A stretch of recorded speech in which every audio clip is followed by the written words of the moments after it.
प्रदेश के सिंगरौली में घटित जैन संतों के साथ दुर्भाग्यपूर्ण घटना के बाद भविष्य में ऐसी घटना न हो, इस हेतु सकल जैन समाज देवास के लोगों ने मुख्यमंत्री के नाम कलेक्टर को ज्ञापन सौंपकर प्रदेश में साधु साध्वियों के ठहरने एवं विहार के दौरान पर्याप्त पुलिस निगरानी एवं सुरक्षा मिले, इस हेतु मांग की है।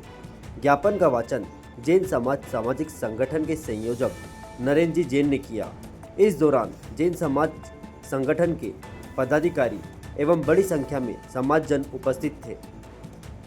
विश्रामरत जैन साधु साध्वी पर पैसे के कुछ लिए शराबियों ने जानलेवा हमला किया, जिसमें संत गंभीर रूप से घायल भी हुए। इस घटना से जैन समाज में भारी आक्रोश है। यह विगत 10 माह में जैन संतों के साथ हुई तीसरी बड़ी घटना थी। आगे भविष्य में सिंगरौली जैसी घटना घटित न हो, इसलिए हम मध्य प्रदेश शासन से मांग करते हैं कि जहां भी गांव के बाहर साधु साध्वियों के ठहरने या स्थान हो, वहां पर पुलिस की निगरानी हो। पूरे प्रदेश में जैन साधु साध्वियों के विहार के समय पुलिस सुरक्षा प्रदान की जाए, ऐसी हमारी मांग है। भगवान महावीर का अमर संदेश। संतों पे अत्याचार नहीं सहेगा जैन समाज। संतों पे अत्याचार नहीं सहेगा जैन समाज। तो ये अगुनाई है, आगे और लड़ाई है, तो ये अगुनाई है, आगे और लड़ाई है। विगत दिनों मध्य प्रदेश के सिंगरौली में जो साधु संतों के साथ असामाजिक तत्वों ने मारपीट की, रात्रि में विश्राम करते समय और पैसे की मांग की।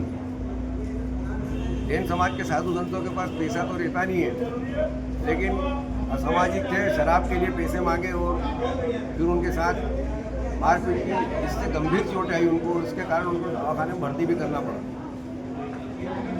उस संदर्भ में आज पूरे देवास का जो जैन समाज का सामाजिक संगठन है, उसके माध्यम से सकल जैन समाज ने जिलाधीश महोदय को एक ज्ञापन के माध्यम से माननीय मुख्यमंत्री जी को संदेश भेजा है कि इस प्रकार की घटना की पुनरावृत्ति नहीं हो, और जहां भी हमारे साधु साध्वी विहार करते हैं, जहां उनके विश्राम का स्थान रहता है, ऐसी कोई संवेदनशील जगह रहती है तो उसमें सुरक्षा व्यवस्था की पूरी चिंता की जाए।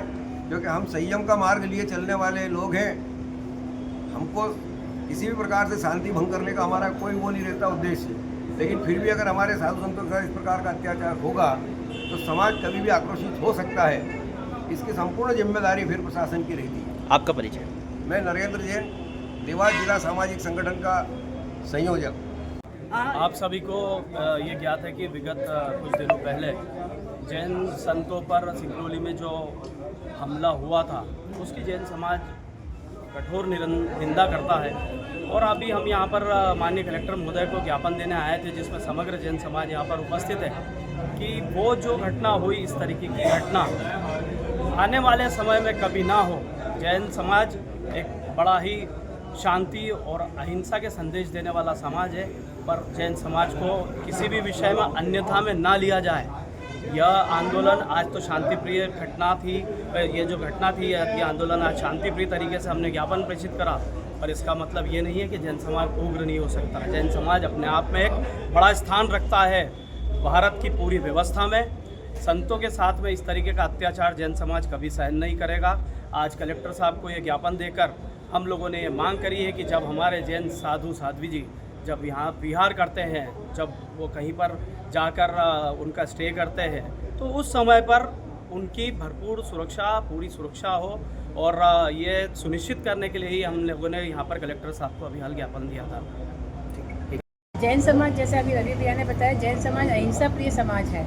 और जैन समाज के साधु साध्वी जो होते हैं वो बहुत अपरिग्रही होते हैं। वो परिग्रह का पूरी तरह से त्याग करते हैं। उनके पास ना तो धन संपत्ति होती है, ना कोई शस्त्र होता है, ना कुछ होता है, लेकिन उसके बावजूद भी उनके साथ इस तरह का अत्याचार होना वाकई में बहुत शर्मनाक घटना है। तो सभी से निवेदन है कि जैसा सारे जैन समाज की एक इच्छा है कि उनको पूरा सपोर्ट दिया जाए, उनको पूरी सहायता दी जाए। जैन समाज आप सबके साथ में है, लेकिन शासन से हम इसके लिए बहुत ज़्यादा सहयोग की अपेक्षा रखते हैं, और इसीलिए आज ये ज्ञापन दिया गया है। जय जय।